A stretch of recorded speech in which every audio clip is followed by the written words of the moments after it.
thank you everyone for joining us once again for our fourth session of Cherry Beckert's 2022 Not-for-Profit Speaker Series. My name is Matthew Saha. I am an audit partner with Cherry Beckert and leader of our not-for-profit industry practice. We're thankful to have you back for those that have joined us previously, and to those who might be new to the speaker series, welcome, and we hope you enjoy today's session with Sarah. And before we get into introducing Sarah, let me just start with a few housekeeping items before we go into the session. So these are just a few reminders. Again, you're going to receive CPE credit for this. You need to answer at least 3 polling questions throughout this 50-minute presentation. So watch out for those polling questions. We will give you ample opportunity, but make sure that you hit those. We will send out CPE certificates within 10 days after the conclusion of this webinar. If you do not receive your certificate or you're looking for it, please email us at cblearning@cbh.com.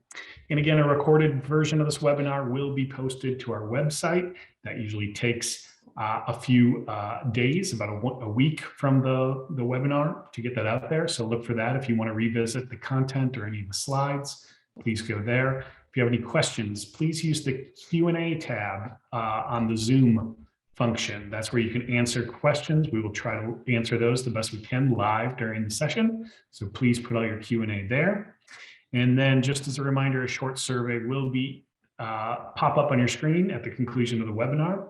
So you will see that and you will be asked to just fill out and give your feedback very quickly at the conclusion of the webinar. So we appreciate any feedback that you can give us.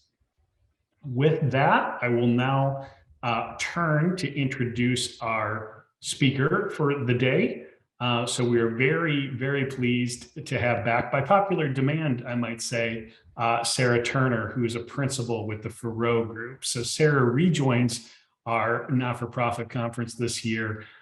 She's a principal at the Faroe Group, where she serves as a professional trainer, a consultant, and an executive coach to her clients. So she specializes in customized training programs, developing strong leaders, and doing personalized coaching plans to assist in determining and achieving goals, as well as customized support for corporate initiatives for maximizing success. She's got a multitude of certifications that I won't even list out because there's so many, but we're so happy to have Sarah back with us today. She does have a public accounting background, so we were just chatting about that before in the waiting room. But Sarah, we're glad to have you back, and very interested, very timely topic of redefining collaboration right now post-COVID, if we can even call it post-COVID, I'm not even sure. But transforming a group into a team. So looking forward to your session, Sarah, and I will turn it over to you. Thank you. Thank you, Matthew. It's so great to see you again. And it is nice to be back. I don't know if any of you had a chance to see some of the prior material that I've had a chance to bring to this conference, but I'm a huge fan of it. And I think that the organizing team has strategically designed a wonderful series with a breadth of content. And I'm just excited to be a part of the series, talking about a discussion area that is super relevant. When you come to a point of observation of our existing norms today, redefining collaboration is definitely something that most of us would get value from focusing on. And so I get to spend about an hour with you, and I'm really looking forward to it. And as Matthew said, I have a background in public accounting and get a chance to partner with and consult with tons of finance and accounting professionals. And I know we've got a lot of you on the call today. But whatever capacity you are here, my goal is to give you some ideas on ways you can really expand this space in your world. Now, that might be at work, but it can also be at home. And so I do think redefining collaboration is one of those holistic topics that can apply to just about anywhere in your life. And so we're going to give you some ideas, a little bit of a nudge to thinking of some new ways to do it.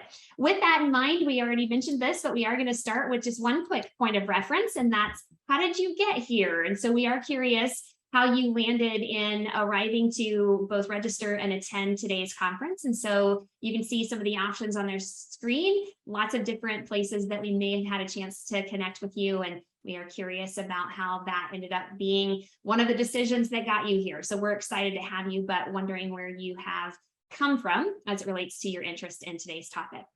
With that in mind, I do want to take an opportunity to expand and reach further into our exploration of redefining collaboration. And one of the things that you're going to notice is that we're going to start with just some high-level goals for our 1 hour time together. And the team has been kind enough to load into the Zoom chat window a fillable PDF file. So I have a really short 3 or 4 page document that is an accessible resource. It has a bunch of boxes that are documental space where you can type your notes. I'm a huge believer in adult learning principles, especially the one that says if you take something you're thinking and you write it down, either in a handwritten form or you type it up, they find that your propensity to understand, apply, and bring to life those concepts gets a little bit more likely. So I will ask that if you're willing to take notes, you're going to notice that my screen, if there is a place in that handout on that screen, you're going to notice there's a page reference at the bottom of your screen. So this one is on page 2. And at the very top of page 2, I just have a few high-level things to accomplish today. The first one is I do want to explore this concept of collaboration and certainly want to make sure we make a connection to why it is impactful to your current experiences. What's the connection between your space of collaboration and the outcomes you get to be a part of? Inside of that conversation, a second part of our dialogue is going to be looking at the difference between being a group and being a team. I do not think those are the same thing, and I am going to create a bit of a delineation between those two concepts, and I'm going to give you some things to think about to help you assess your world between being a group and being a team. And then I do want to also bring to life a concept around creating powerful moments as a team, and so I'm going to share with you a couple of ideas or thoughts and get you to chime in as well as it relates to this concept of creating powerful moments as a team. So with that in mind, I'm actually going to start in a pretty basic entry-level space, which is defining collaboration. And anytime I do this, I traditionally start with one place, and that's the dictionary. And so if you go to the Merriam-Webster dictionary and you look up the word collaborate, here's what you're going to find. It is a verb, so it's an action word, and this is what it says the definition is. It is to work jointly on an activity, especially to produce or create something. Now, I will tell you that as a point of entry in exploring any topic, I often like to go to the dictionary. What does the dictionary say? But not always do I find that the definition provided resonates with me. This one really does. The first time I read the dictionary definition of collaborate, I thought, yes, that is exactly what I would have thought or kind of drummed up in my mind. And there's really, to me, 2 parts to this definition. Part 1 is that you cannot get credit for collaborating unless you are working jointly with someone else. Maybe it's more than one someone, but you really can't be in a space to collaborate if you are working solely by yourself. So collaboration, by definition, is working with someone else. Okay, that's part 1. Part 2 is that in order to get credit for collaborating, you can't just be working together. You also have to be creating or producing something in your efforts to work jointly. And so it gets me to thinking about exploring this topic from a point of reference of what is it that you create? What is it that you are supposed to produce when you collaborate in your world? So what you're going to notice is that in your handout, just below the definition of collaboration, I have a box that says, what do you create? And I'd like you to take a moment and I want you to think about if I had a chance to meet you one-on-one and I were to ask you, what is it that you believe under your frame of responsibilities you're supposed to produce or create today? And if I were to look at your team, what is your team supposed to create or produce today? And if you're willing to do this, I want to engage the chat feature that Zoom offers to have you tell me whatever it is you're writing in that box. I've got my chat feature open. I'm going to look and see what you'll put in here, but I want to ask you to engage with me and tell me what was coming to mind. So looking at a wide variety of what all of you might represent in terms of responsibility, do me a favor and open up the chat box. And I want to know what you believe you're supposed to be creating or producing. So Karen, thank you. So Karen said streamlined processes. I love this idea that, hey, an expectation of some of you is not that you just do a process, but that you're willing to examine, decode, and then maybe rebuild a streamlined version of it. I think that's a really smart way of looking at what are you supposed to be creating or producing. Anyone else have something you can chime in? What are you supposed to be doing? Creating efficiencies in operation. Another thing I often hear, looking ahead. Jana, plans. What is it that we're supposed to be doing, not just today, but maybe in a year or 2 years or 5 years? That's really interesting. Mary, I think you're spot on. Sometimes what we're supposed to be creating are relationships, and not just relationships again for today, but how do we create ones that last? So sustainable environments for connections. So many of you, that might be something that you are supposed to be doing. Also, some of you are looking at creating baseline structure for where our organization can foundationally be built upon for future application of our mission and vision. So that concept of being sustainable, or that idea of being viable to, again, those we serve. What I want you to think about is how valuable this question is as a starting point for conversation when you leave this 1 hour conversation. When you are back in your sphere of influence, wouldn't it be an interesting thing if you explore collaboration with those that you collaborate with to ask them, what would you answer to this question? What are we supposed to be producing? What are we supposed to be creating? And then immediately, I want you to start asking yourself, and how are we doing at it? Because one of the things that's really helpful is if you start giving yourself a chance to set a bar. Okay, if we want to work jointly together to create or produce something, first of all, what are we supposed to be creating? And then where's the landing space for what level we're going to create it at? And so my goal for you is to begin creating some conversation, and this might be a great starter. On that note, I do want to challenge all of you to be thinking about where you want that bar to land. And so you're going to find this to be the case. I am an avid reader, so I often drop book references inside of my conversations. And I'm going to give you my first one in connection to this concept right here. It is a book called The Power of Moments. And so my question that I'm going to drum up for you in just a moment is, okay, what is a powerful moment? And how can that maybe be where we set our bar for what we want to create or produce? So I do have the wonderful opportunity to speak kind of all over, and I do a lot of conference speaking. And this has been maybe about 4 or 5 years ago. I got to speak at a large HR conference in the Midwest. And it just so happened that the closing keynote for that conference was Dan Heath. He is one of 2 brothers that is the author of this book. I do a lot of leadership academies with our clients, and we do a lot of pre-reads for some advanced work in terms of our conversations. And so I use a lot of their books for some of my training content. When I saw that he was going to be the closing keynote speaker, I was so jazzed. I was like, yep, I'm going to that session. And I knew that he and his brother Chip had just gotten to the end of another research project. So I knew that they had another book coming out. So I kept thinking, I bet he's going to talk about the new book.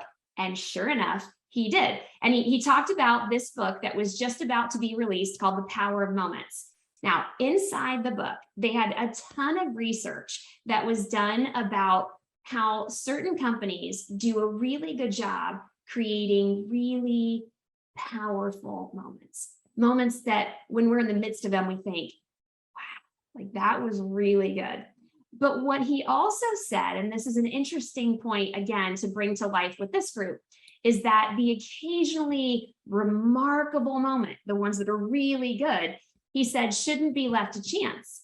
They should be planned for. They should be invested in. They should be the peaks that we build on purpose. And then he said, if we fail to do that, look what we're left with. And this is a really powerful 2-word statement: mostly forgettable.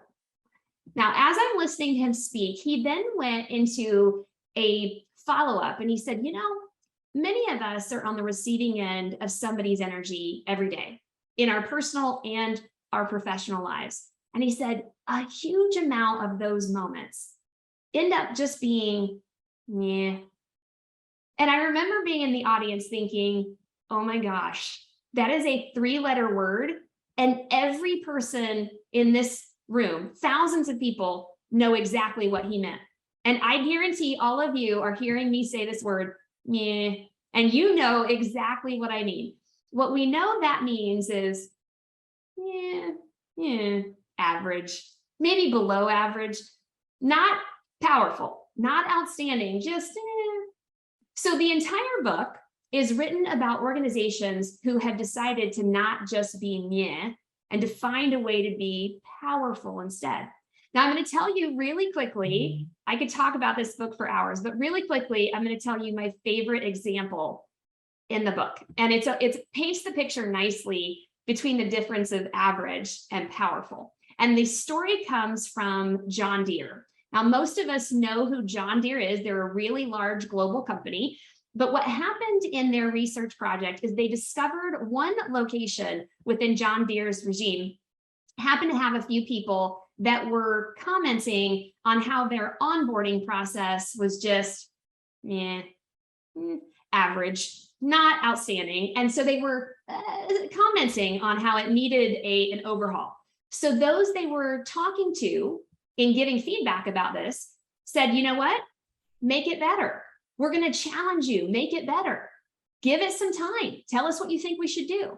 So this group decided to kind of pick up that gauntlet and say, okay, let's do it. And I need you to hear this because it's so cool. They created what is now known as the John Deere First Day Experience. Just the title is powerful, way better than your first day agenda. All right, this is your John Deere First Day Experience. Now, I'm going to probably forget some of the major details, but let me give you what I recall in the book about what the John Deere First Day Experience sounds like. So here's what happens. You would have somebody like Matthew, who works at John Deere, who calls Sarah Turner, who's going to start in 2 weeks. He calls her 2 weeks before she starts, and he says, Sarah, this is Matthew at John Deere. We are so excited to have you join our team, right? So in 2 weeks, I just need you to know this. I'm going to be at the front door waiting to greet you because we're so excited. And you say, okay, see you then. Now, I want you to think about this. When you hang up the phone, there is a percentage of you that would be thinking, that's a little weird, right? That's never happened before. So sure enough, 2 weeks later, it's your first day and Matthew's at the door and he's super jazzed. And he comes out and he greets me and he says, Sarah, Matthew, do you remember me? I talked to you on the phone. We're so excited, cannot wait for your John Deere First Day Experience. And you think, yeah, nice to meet you too. And so then he starts walking you in the building, and to your right is a sign that says, welcome Sarah Turner to your John Deere First Day Experience. And you walk by and you think, oh, that's my name. Okay. And so then he walks you into the working space that you're going to be stationed. And in the rafters above the ceiling is a sign that says John Deere First Day Experience right here. And that's a cue to everybody in that location. Today, you got to go say hi to Sarah and welcome her to her first day experience. So you sit down and you're already like, what is this? Your screensaver says, welcome Sarah Turner to your John Deere First Day Experience. You open up the software, you're shown where your email is. The first email is from the president of the company, welcoming you and telling you how they cannot wait to position your strengths and unleash your talent in this company. To your left is a replica of the first John Deere tractor ever created with the placard talking about how we don't want to forget our roots. And that's just the tip of the iceberg of your John Deere First Day Experience. Now, I want you to think about how most first days go. If someone in your personal life, a close family member, a friend, is talking to you at the end of your first day of a new job, they always ask you how to go. In 95% of onboardings, this is what most people would say. Normal stuff, same old, mostly paperwork. What do people say when they had their John Deere First Day Experience, when that night someone from their close connections asks, how was your first day? This is where you say, oh my gosh, this was so different. Yes, it was. And you even to the point where they say, I think I made the right decision. There is a difference between producing and creating something that's yeah, and producing or creating something that is powerful. And my hope for you is that you recognize every single thing that you do. There is an average version, there's a meh copy, and there's a powerful copy. The way that you onboard, great example, but there's more than that. Meetings. There are meetings that you go to that are meh, and then there's a version of them that's like, that was a good meeting, like really good. Performance conversations, there's a meh copy of that, and then there's a, that was a really good conversation. It really helped me figure out where I'm supposed to go next. Everything you do when you have a chance to work jointly with someone, there's a bar and I need you to set it. And I want you to look at this version. I want you to change the way you approach collaboration. And my hope is that that kind of spurs you to wanting more as well. With that in mind, I want to get your insights. I'm so curious about what you're seeing in your world. So we're going to launch another poll. This is me getting a sense of understanding. On the whole, most of the moments that you get to be a part of, and be honest with me, this is anonymously collected. Are they new? We're kind of checking the boxes, we're going through the motions, or are you lucky that most of your moments are standout? We set the bar really high, like we're the powerful version, we're the John Deeres, like come look at what we're doing. Because to me, it is really interesting for you to pause and find out, where are we now? And how does that set in motion almost a little bit of a nudge or a spur to the direction of where you want this concept to go in the world in which you connect? And so with that in mind, in just a moment, I'm going to have the team launch what we see are the results. I just want you to have a chance to kind of look at a peer group, kind of a quick reference of what was the experiences of those who are participating today. And so we are just at that time where we can do this launch. So I want you to take a quick peek. And as you notice, what you'll see is those results. If you want to clear them from your screen, you can just use that box at the upper right and hit the X to clear it off your screen. So as we look at the results, you can kind of check them out. We have 83% of the audience today in this live setting who are hearing or experiencing more of that yeah, and only about 17% of you who are feeling a majority of your moments are really powerful. So do me a favor, pick this up and find a way to challenge yourself and your team.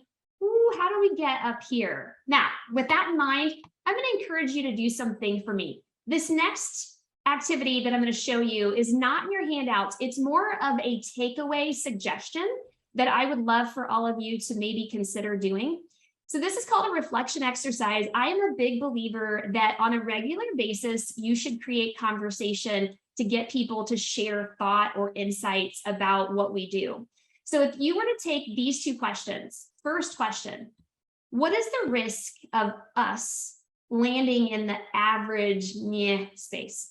If we were to continue being in that check the box, we're getting it done, we are working jointly, we're just not creating the powerful version of our outcomes, what's the risk? What's potentially an impact internally? What's a potential impact externally? It's a great conversation. And then as a follow-up, together, you ask yourself this, where could we up our game? Where do we have an opportunity to take what we're doing and make it powerful? Reach beyond our current approach to something different. Because that's what John Deere did, right? So they were asking this question, what's the risk of average with onboarding? People don't get engaged early. They don't create a really strong baseline for the employee experience, and then they don't provide great customer or service-oriented experiences to those we serve. Where do we need to up our game? Day one, right? So they had a great amount of collected insights that landed them to raising the bar. My belief is that this is a conversation you should have more than once. I would love for you to immediately go after this conversation, set it up with your team in the next couple of weeks, but then you should do it at a cadence that makes sense. I would say at minimum every 6 months. If you had this conversation twice a year, you would have a never-ending fueled path forward to grow the power of your collaboration. There would always be something that somebody would be saying, you know what we need to do? We need to up our game here. Excellent. Let's figure that out, right? Let's pick up that gauntlet. Let's make something happen with it. And that could be a really great opportunity. So hopefully some of you decide that as a part of action planning, you might have this conversation be brought to life with your teams. Now, with that in mind, I do want to start making you think about, where do you have a chance to practice this concept of collaboration? So do me a favor, you're going to notice on page 2 of that fillable PDF, there's another box, and it asks you to spend maybe the next 45 to 60 seconds typing in a few of the places that you feel like you're on a team today. So where do you potentially collaborate in your life? And I don't just mean professionally, I also have on there, think personally. So this would be you typing in any of the places that you think you might be on a team, right? Where might you be on a team? And just like before, if you're willing, I've got the chat going. Can you place some of the actual opportunities where you're on a team in the chat? Because I would like to, I'm going to share a whiteboard screen. I would like to collect some of these. Where are you on a potential team today, right? So where are you on a team today? So I'm just going to look through the chat if you're willing to put some of these in here. All right, so some of you, this is a really common one. People will say my family, or, oh, Carla, you've got a good one. So she said a condo board, or if you just think about your neighborhood, maybe you are on some sort of collaborative space. So HOA, not very good. Some of you, oh, I love this one, a book club. So that's where you actually spend time connecting. Some of you are saying work teams. So that one is a good one. Oh, Robin, this is so good. So you might have, opportunities to support, your kids' events. So that could be a sport, or it could be, and so this one of them was band, or other places where your kids participate and you jump in. Some of you are saying project teams. So those are very specific niches inside of your work, which is really good. Many of you are volunteers. So if you're on a volunteer team, I did notice some of you, not just family, but have put like parental teams. So that could be another one. PTO, that's a great one. That's school. Some of you do it in your communities. And so that could end up being examples like church, etc. So there's so many. This list could go big and long for each of you. Now, one of the reasons I like you to pause and start thinking about where you're on a team is to, one, help you realize there's a never-ending space for practice with this concept. Because every space that you actually are jointly working in anywhere in your life, which is really just about everywhere, you could practice some of this concept. So that's number one. Number two, be careful, because while the crux or core elements of collaboration are really applicable to almost any element of your life, what works for one team might not work exactly the same way for all of your teams. So be mindful to really look at just that team specifically too. Customization is going to probably be needed in some places, which is really good. So I'm going to come back to this. I'm going to save that screen. I'm going to come back to this because that's a really great place for us to explore further in just a moment. Now, as we come back to this idea, I do want to define team. Just like I did with collaboration years ago, I looked up the word team, only this time I went to the American Heritage Dictionary. And I don't know about you, but this is sort of funny. This is what it says. First entry into team. It says 2 or more draft animals harnessed to a vehicle or farm implement, which I don't know, again, if you're laughing, but the first time I saw that, I thought, what? And then I immediately thought, that's not a team. I mean, I think I know where they're going with this, but it wasn't definitely one of those resonant definitions.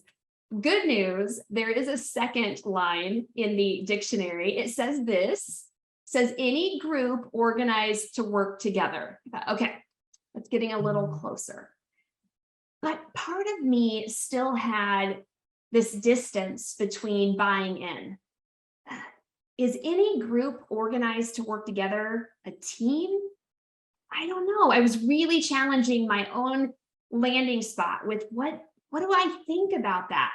Well, fortunately for me, as I got into this concept, and I've been a leadership consultant for almost 2 decades, but early in my experience in trying to bring this concept to life, I came across this definition. So this one is in your handouts. It's one of my favorites. I have kept it and I will likely always keep it. It's my favorite version to finding a team. Here's what it says. To me, a team is people trusting one another, communicating effectively as they work enthusiastically towards a common goal. And if you were to pause for a moment, you would have an opinion here. What are the most powerful pieces of this one sentence definition? I hope some of you are thinking this word, because that one's pretty important. How much trust exists and how pervasive is it in this space of you being on a team? Do people have that level of connection such that they would say we really have high trust? How about this one? What is the quality of the communication that you engage in today? You can measure that pretty quickly. It's where do you land? Do we have effective communication? And then the last one, it calls to me. I just don't know how you can define being a team if you're not in sync, if you don't have an understanding of a unified goal or goals together. Now, when you look at this definition, this is my opinion. I do not believe any group organized to work together gets to claim they're this. And I really find that the word team is pretty liberally handed out. Well, I'm on this team or this team. And I almost always think, what is their definition of a team? Because this one's mine. And then I always say, does that group organized to work together, do they trust each other? Do they have really strong communication? And do they all have a unified understanding of where we're going? Because if they don't, this is my opinion. That's not a team. That's a group. Okay, you're a group, but to go from a group to a team, you got to have this.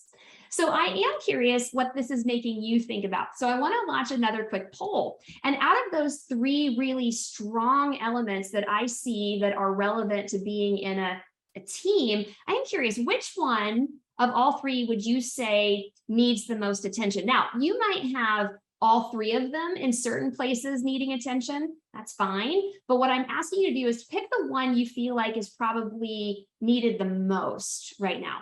That if you had a group organized to work together and you felt like they weren't quite a team yet, what would you say is the most common reason they haven't kind of made it over that line between being a group and being a team? And so just kind of watching your answers here. We have a couple of front runners. So in just a moment, we'll kind of launch the results so that you can see. But this is giving you a chance to really think about where do we have an opportunity? And specifically, if you look at the core elements of a team, which ones maybe do we have an opportunity to embellish or put attention to and or allow to grow?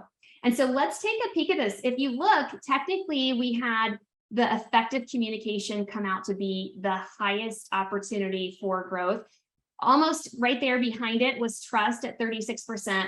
Sounds like most of you feel like we know where we're supposed to go, but maybe your holdup is that we don't have a lot of pervasive trust and or effective communication that's transparent enough that people know how to get there, right? That's an interesting conversation. So again, you could take that very discussion and put it in front of your team and find out where they see the opportunities. And that might give you a chance to create a little bit of influence as you look towards moving the needle between being a group and a team. Now, do me one more favor. I want you to go back to the list that you created just moments ago where you could be on a team. And I want you to ask yourself this question. From all the types of teams that you said you were on, which ones are a group today? Which ones are a team today? Now, if I go back to the screen that we were just sharing earlier, this is a chance for us to essentially right out here to the right or the left, you could decide, okay, what would I say the answer is here, right? So you could say, okay, family, maybe we're a team, condo board, more of a group, book club, yeah, we're a team. You might say certain work capacities, group. But what you're doing is you can have a chance to now take that same list and ask yourself, which ones have really deep trust, really effective communication, and a synced up goal. Because again, if they don't have at least those three things, you don't get to write team. You could say we're a group, we're not quite a team yet. And then for each one that you had to put a group, I would go further and say, which of those elements is missing? Which element needs attention today that might help us move the needle between being a group and being a team? Now, quick story. This is sort of a funny one. So I did this activity years ago. And much like I saw in the earlier chat contribution, somebody was talking about family or being parents as a potential team. So I had that down on my list. I put parents. So my husband and I, parents to my two boys, 10 and 13. And I thought, okay, we're a team. So then we got the definition and I started looking at my own definition and really challenging the difference between a group and a team. And I had my pen hovering over the opportunity to say whether he and I were a group or a team. And every time I would get close to writing, I was like, well, I so badly wanted to write team. But if I was honest, I thought, here's the thing. I trust my husband. I do think we communicate effectively. We're probably a work in progress there. But the one that I was hesitant on was whether or not as parents, we have a common goal. Now, I don't know if your households have ever experienced this, but my husband and I had very different battles that we champion as parents. So as an example, one of mine is the manners battle. So anytime my boys are in a position to breach the manners moment, oh, they're going to hear from me. Oh, we're going to redirect. I mean, there's not a single moment that doesn't have a learning conversation tied to it. And so there are times where I might be in a close distance to my husband and my sons, and one of them breaches the manners battle, and I'm waiting for my husband. It's his turn, right? And then he misses, he skips right over it. And I'm thinking, this was your chance. And I want to give him the stink eye, like, come on. But then 3 days later, my husband has one of the battles he champions is sports and work ethic. And so we'll be on the field on a Saturday and we'll be in the car, and my husband will be saying to one of my boys, hey buddy, you kind of let off the gas. I feel like you could have worked a little harder there. And he'll look at me and say, right, mom? And I'll say, buddy, you did so well. And he'll look at me like, that was your chance to back me up. And it made me think that while it is completely okay to have different battles as parents, what was probably an opportunity for us is to sync up our support of each other in that space. And I realized, okay, maybe we're a group. So I want you to be really thoughtful about, are you a group? Are you a team? Why? And what opportunities do you have that could really help you get at least some of the direction started for where you want to go from redefining your collaborative space? Now, with that in mind, I do want to also explore in the last bit of time we have together, what really it takes to create powerful moments of collaboration. So what you're going to see in your handouts on page 3, I have 2 questions for you. The first question is for you to stop and for a moment, you can type these into that box. Tell me, what would you say is on a non-negotiable list of things that sort of need to be present for you to have powerful collaboration? There would be a lot of descriptors. These would be elements or criteria, characteristics of your team that if this happened to be true, collaboration is probably going to come naturally, or it's going to thrive. So what elements would you say are required for real collaboration to be present? And then the second question that I want you to think about, and I want you to type into the box on page 3, when we do not hit moments of collaboration, what are the most common deterrents? What are the most common barriers where you would say, hey, whenever we get stunted, a good amount of time it's because of one of these 2, 3, 4 reasons. There's going to be some common things you see that might be the reason that you're being held back. Now, again, super curious about this one. So I'm going to open up another one of those whiteboard screens. And what I want to do is in a kind of a clean space, I want you to start with the first question. So I want you to open up your chat and I want you to tell me, what are elements needed for collaboration? And so I just want to collect some of the ones that are on your mind. And so if you could do me a favor and start putting in the chat, what came to mind for you? What would be some of those elements that if if these things for you were present, it's likely we would end up seeing some real collaboration occur. Oh, the first two of you, that's awesome. So this concept of having honesty, what a powerful concept. Think about how important that is for trust. Along with that, another one that I love, which was on the list, was open communication. So the idea that not only are we conversing, but it's sort of open, willing to bring whatever comes to mind. Oh, I love this one too. You guys are on a roll, accountability. So if accountability is present, we might have a higher propensity to have that strong core of collaboration. Integrity is on the list, which is excellent. So that's another one that I'm going to put on here. So integrity is really good. I also saw respect. So the concept of mutual respect is even more important because I do think sometimes we have embedded respect based on responsibilities. This one transcends that, right? Mutual respect means doesn't matter your responsibility, you are showing respect in all capacities. That's a 360 lens, which is awesome. So I love that too. Planning. So I'm just going backwards just to see a few more. So planning, if you have really good intentional efforts to have planning occur, probably likely that you're going to end up seeing some more of that strong collaboration.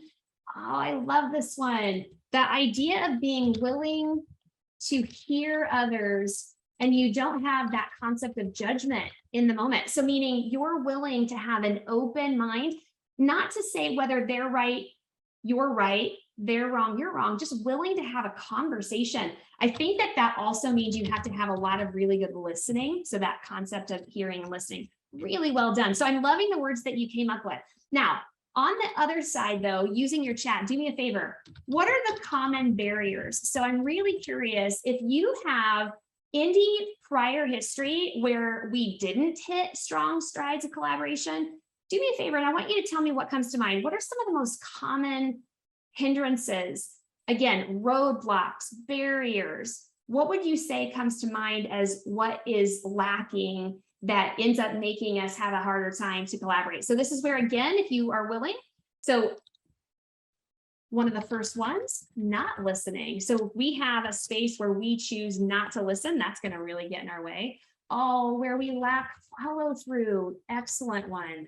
So we don't have the propensity to really show up and follow through. If we lack trust, that's going to get in our way. Oh gosh, yes. If we have that dictator type of environment, you're going to end up finding people kind of holding back, right? It's probably going to be their way. Role confusion. Now that one is really good. I don't hear that one as often, but I love it. Pride, or I don't know if you're willing to let me add that, but ego, different agendas. So when we don't have, again, that synced up space, that's going to get in the way as well. And so lack of respect. So we have a lot of lack ofs, right? You could also say, I don't know if any of you are thinking this, the opposite of the left, right? So when we have low integrity, no planning, when we are judgmental, a lot of the times you can see them kind of cross over. This is a moment, again, where I would love for you to pause and be reflective.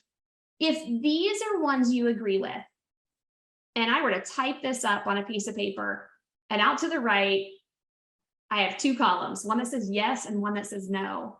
This is a chance for you to say, how many of these concepts, elements, characteristics do I see in the places that I'm on a team? Yes or no?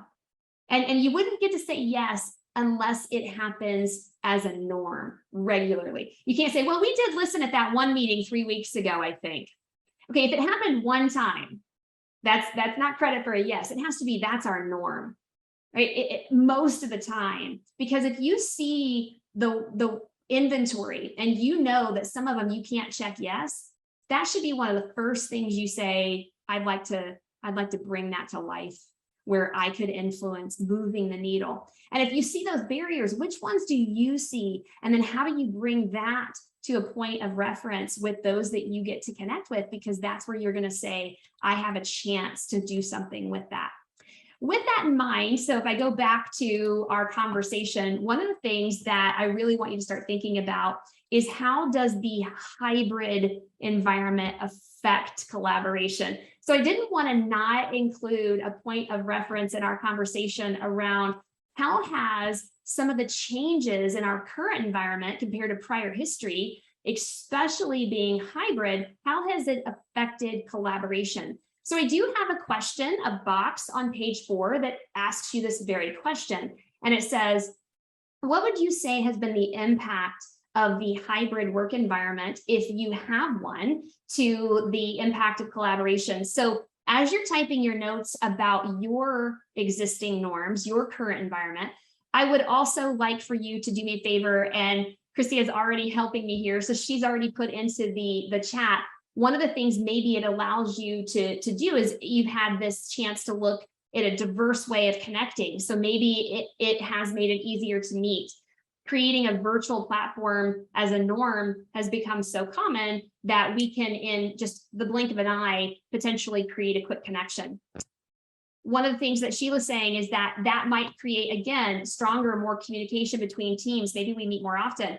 But Valerie, at the same time, I think this is really helpful. Technology can create some limitations. And it's really valuable for you to stop and think about, has that been something that you've noticed in your environment, that as the hybrid space has come about, that we've also had things that have become harder? So we've got some things that have been value adds. We also have some things that we have to stop and think about. Well, there's also an impact because technology can create a little bit of dissonance for some of us.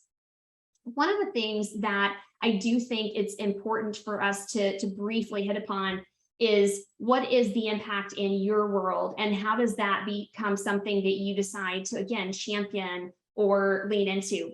And so one of the things that I did is I looked up the concept of being in person versus being remote.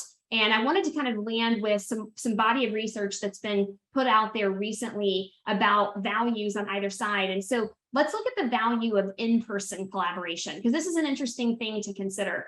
So one of the things that they have found, again, in a body of research from the last 18 months or so, is that nonverbals create clarity. I don't know if you have seen that or you've experienced that, but this is an interesting concept. What they have found is that when we are remote and we jump into a virtual space to collaborate, which happens a ton, if we cannot see each other, the lack of nonverbals can create confusion. When we can see each other, it creates clarity. So the value from that point of reference is one of two things. Certain conversations, maybe we choose to ensure that we're in person because nonverbals is going to be a necessity to ensure no miscommunication, or certain conversations we need to ensure we are in a virtual space with cameras on. Now, for just a second, I'm going to go on a soapbox moment, and I'm going to tell you something that I think is really important. In the last 2 years, one of the things that I've noticed is that if you were to look at the number of people who naturally turn their camera on without being asked in a virtual meeting, compared to the number of people who automatically turn it on, no questions asked, it's probably 75% to 80% do not use their camera. Only about 20% do use their cameras. And I think how dangerous that becomes, because this is a truth. Nonverbals create clarity. So I happen to, whenever our team meets, we always make it a standard we use cameras. Now, that does not mean that I can't turn my camera off when I need to sneeze or need to take a drink or eat a bite of food. Toggling it on and off is okay. But to go in with no camera on, they actually have a study that was done that showed that for most people, when you see someone who does not have their camera on when you're in a remote space, it ends up being received as you giving permission to not be present. And I know that might not be your intention. That's probably not the intention for most people, but it's the vibe that you're sending when you end up having no camera on. So be thoughtful. How do you create in-person, actually together in the same room, or replica of in-person when you're remote by using cameras? It's so important. Another one that you should know, they found that there's a higher likelihood of passivity when you're virtual. So how many times have you been in a virtual meeting and you've said or had somebody ask you, any thoughts, any questions, anybody have anything to share? And it's crickets, nothing. In a virtual space, they find that it's even higher not to have people share. They just want to get the virtual meeting over with, and if I don't talk, we're good. And so when you're in person, they find that passivity goes down. Now, that doesn't mean that there still aren't in-person meetings where it's crickets. That's true. But they just find that there's just a general nudge up in sharing when you're in person. That's interesting. Another one, more impromptu discussions happen when you have a chance to be in person. You get deeper relationships. There's that keyword, higher and more broad reaches of trust. And then this is interesting. You build what they call ancillary knowledge, meaning things you hadn't even planned to talk about might come up, and you just end up saying, "Oh, I heard about that during that meeting." And it's just an interesting value add. So again, being really thoughtful about how that time together becomes really important. Two more, siloed mentality shrinks. So they found that when you can be together, there's a higher probability of you seeing and feeling what other departments are doing. When we live in a remote only space, the siloed walls get really thick and really tall. So me coming up to see what's going on is not as likely. So again, I'm seeing so many people create environments where they have a hybrid space, in person a number of times, remote a number of times. So again, being really intentional. What do I want to make sure is present in the in-person days? And how do we run our remote days to get the best, most powerful outcomes? Final one, and this is an interesting one, says increase focus during in-person meetings. In fact, there was a study that was disclosed via LinkedIn in the not so recent future or past that actually showed multitasking tendencies between being at home versus being at work. And one of the things that it found was that there was a decrease in multitasking when you're in person, higher rate, 92% of people admitted to multitasking during virtual meetings. That means somebody is probably doing it right now during our discussion, but we have a really high tendency to feel like it's permissible to multitask. This is interesting. 94+% of people will say that they have an easier time paying attention in a face-to-face meeting, went down to 41.7% when virtual. So it's true that when we have a chance to be in person or remote, but with cameras on, we have a lot of really important value adds. And again, I don't know how many of you are really championing that or challenging the way that you create collaborative space, whether you're in person or remote, so in this hybrid environment, but it's very helpful for you to consider that with your world. Now, do me a favor, just because a point of reference has a chance to come to life here, I would be curious how the remote hybrid environment has affected your in your world, your teams. How many of you would say it's been mostly negative? We've had a really hard time. How many of you would say it's not really affected us at all? We're kind of neutral. Or how many of you would say it's been mostly positive? I'm curious where you're landing, because I've seen it all over the board, and your admittance as to where it's landing for you is where you're going to want to really say, okay, my turn to create some influence and to really champion this space. So again, what is it that you're seeing? I will tell you just kind of a funny tack-on story as you're voting. I had an organization reach out to me and asked if I could do a series on the concept of in-person collaboration during a remote environment. And so we designed a piece of content. The planning team invited me to the first meeting, and the very first thing I noticed is that I was the only one with my camera on. And so they wanted to champion in-person collaboration or replicates in a virtual space. And yet you could tell culturally, none of them use their cameras. So it is interesting for you to really consider, how have we been affected by being apart? And so as we look at this, here's what we notice. Most of you, the biggest majority, are saying, hey, it's really not been an impact. You know, you look 2-3 years ago, I would say we're the same. So you've got a lot of neutrality. That's interesting. 18% of you have said we've had a hard time with it. It's actually, I can admit it. It's really a struggle. And some of you have said we've learned how to embrace it and position it for value. Depending on, again, where you landed, find a way to bring value to your world and bring conversation to life, influence it further.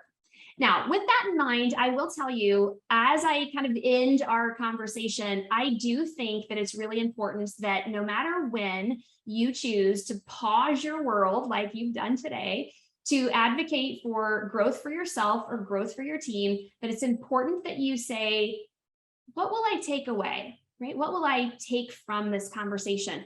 Remember, our big beacon that we want to strive for is to create moments where we have transformed from a group to a team, and that our trusting team that has strong communication and a really good sense of where our goals lie, that those moments are working jointly together to produce those powerful results. So what you're going to notice is that I put in the very back of the last page, page 4, I put an action plan. And so in the action plan, it gives you up to 3 things, 3 spaces for you to think about, what would you do? What would you take from this conversation to really champion or challenge your own efforts so that you could have a little bit more of that redefining moments of collaboration in your space, again, at home or at work? A couple of things that might come to mind, just as a recap. Maybe the beginning of our discussion when we were talking about powerful moments, maybe that resonated with you and you say, I'd like to aim for that.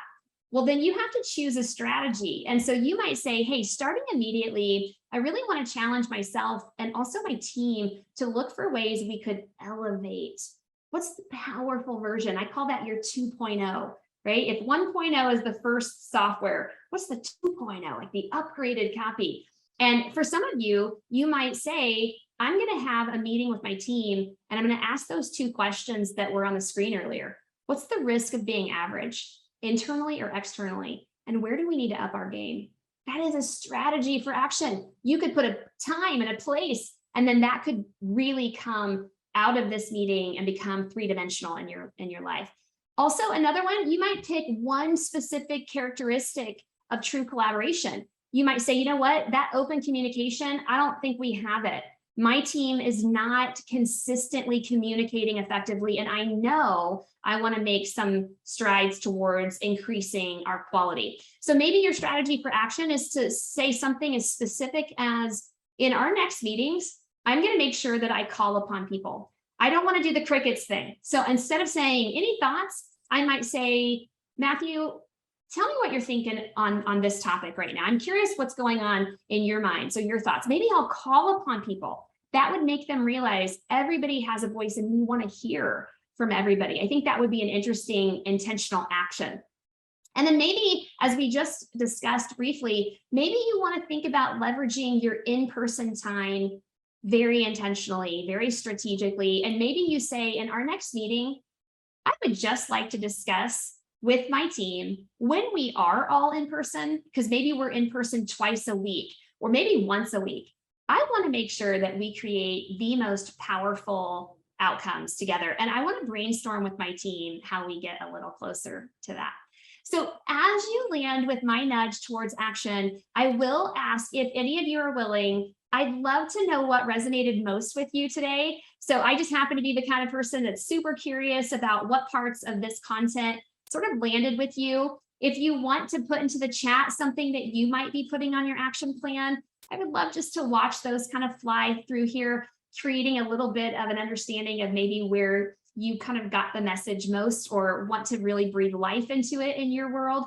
I will say our session is absolutely full. It goes right to the end of our time together. So I don't usually have a lot of time to answer questions, but I will tell you this option. I always make sure people realize I am open to be a resource in any way. Not only is my contact information, my email on the top right of the screen now, but the handout that you had, it also is on the front cover of that particular session. Thank you so much for your time. I do want you to know that there is a pop-up survey. The team is really good about collecting feedback. Please let them know how you had the experience of being in this session. So that'll pop up once the session is done. And you'll also have plenty of resources for future sessions. Thank you for your time and energy. I appreciate all of your contributions. Good luck with your teams and your own transformations. And I hope our paths cross again soon. Thank you all.